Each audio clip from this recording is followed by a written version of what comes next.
Hello everyone, welcome to a brand new Crash Team Rumble 101 guide video. Today we are looking at the literal insane experimental mistake, Ripper Roo. Ripper Roo is a mobile blocker who specializes in explosive knockbacks, allowing him to get to any objective with ease and hold its position. Due to his mobility, he also can actually score and boost for his team. Ripper Roo's bread and butter melee ability is his kick. The kick does a good bit of damage, but most importantly is a knockback. This will be one of many Ripper Roo's tools when he's taking control of an objective. Like most heroes, Ripper Roo has a double jump. However, he also has an additional jumping ability called Bounce. On top of being able to jump higher than any other hero in the game, Ripper Roo can hold the jump button in mid-air to prime a bounce. This bounce allows him to reach even higher places, as well as do a bit of damage on anyone that he lands on. Ripper Roo also has a bowling bomb. When you activate it, Ripper Roo jumps on a timed bomb that explodes when it makes impact with an enemy or after a certain amount of time. Running on the bomb increases Ripper Roo's movement speed, but once the timer expires, it will detonate under Ripper Roo's feet, not causing any damage to him, but knocking him up. You also can press the same button again to kick the bomb a fair distance into enemies' faces.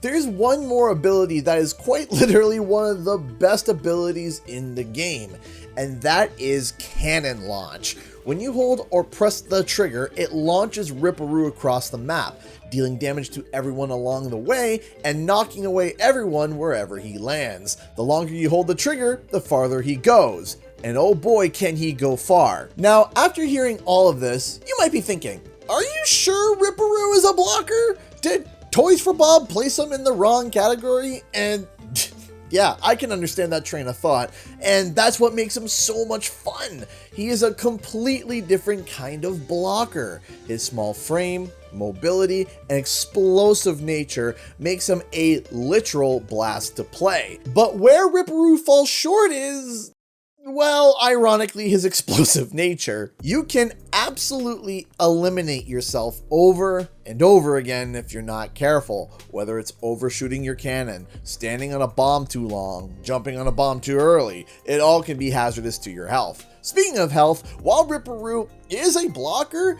he does not have a lot of health in comparison to other characters within that role. But if you can master the insane nature of the straitjacket wearing marsupial, you will find that Ripper Roo can do explosive wonders for your team. Here is Ripper Roo's playstyle and some tips and tricks. Ripper Roo's crowd control and mobility makes him perfect for gem pad fights. Right when the match begins, double jump and or bounce to get as high as you can and hop into your cannon. From this point, try to land on a set of gem pads that are quite far to reach. Once you land there, take over the gem pads and watch for enemies coming to flip the pads or shift to another set of gem pads. Use your bombs and kicks to keep enemies at bay. If your team gets a double boost, launch yourself around the map, grabbing Wumpa and turning in at your bank. If you're having a camping blocker who keeps beelining to the ally bank, Ripper Roo can help remove this blocker each time he goes to turn in to help his team out. If you did not get a double boost, then launch yourself to the enemy bank and try to stop the enemies from turning in.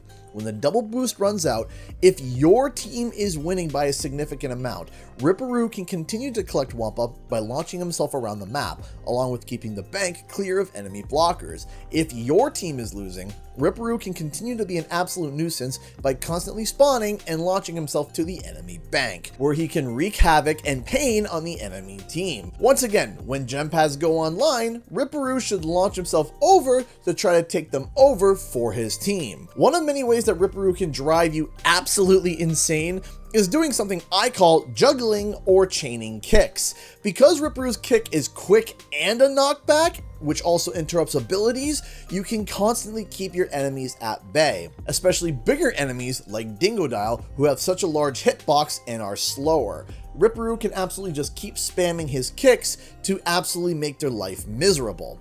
Your kick can also be used in mid-air to help give Ripper Roo a little bit of an air dash if you're going to land short on an objective.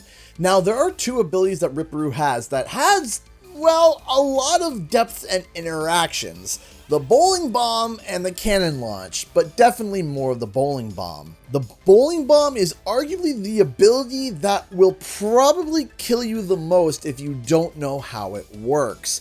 And that's simply because there's a lot of depth and mechanics to it. When the bomb activates, it gives Ripper Roo a movement speed boost, and it should be used to get him around the map at rapid paces. However, you can't stay on the same bomb for a long period of time, as it will detonate and knock Ripper Roo up. But it also can be kicked early to not only hit enemies, but collect Wumpa. However, it will not collect relics. When Ripper Roo hops on the bomb, he now can only jump once while still on the bomb. So if you want to double jump, you have to jump, kick the bomb away, and then jump while still in mid-air. Additionally, Ripper Roo's bombs can be spammed non-stop. There is literally zero cooldown. You can just mash the bomb spawn and kick button over and over again.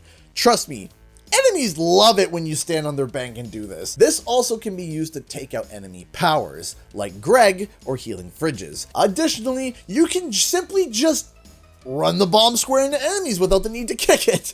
You just need the bomb to make contact with an enemy and you're good to go. Now, you have to realize something.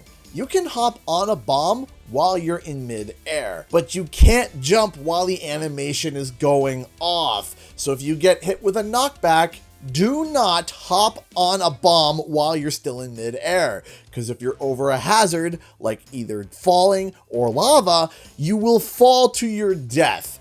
If you're turning in on a bank or flipping a gem pad and you decide to hop on a bomb, the turn-in timer for either objective will continue when you hop on the bomb. But if you kick the bomb or the bomb detonates before the timer finishes, it will reset your turn-in or resets. So pay close attention to that.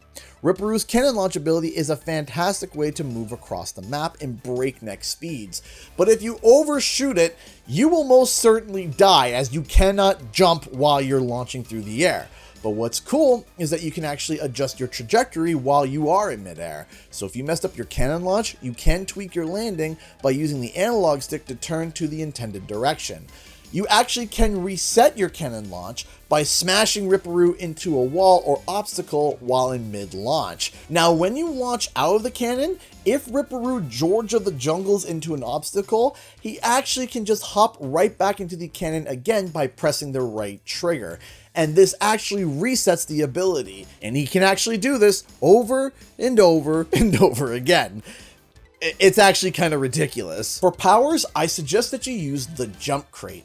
Jump crates deal a large chunk of damage to anyone that gets hit by it and knocks everyone away. This is fantastic for objectives like banks and gem pads. Additionally, it also gives Ripper Roo an extra way to recover and be able to get out of situations with his low health bar. If you overshoot your cannon, you actually can stop and fix yourself by activating the jump crate halfway through your launch.